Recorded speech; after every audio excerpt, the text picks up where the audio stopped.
Class 8-এর অধ্যায় number 5 আমি কিছু ইম্পর্টেন্ট প্রশ্ন এখানে দিচ্ছি, খুব আসার মতো।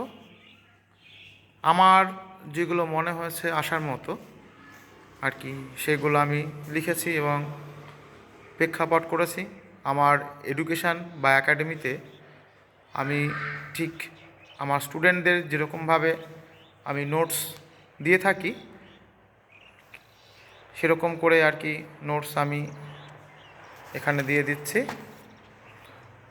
এবং আমার ছাত্রছাত্রীরা যারা রয়েছে তারা প্রত্যেকে দেখবে। এবং এরপরে দিয়েছি প্রশ্নের মান 1, প্রশ্নের মান 2। হ্যাঁ, 2 নাম্বারগুলো ভালো করে দেখে নেবে বা স্ক্রিনশট দিয়ে নেবে।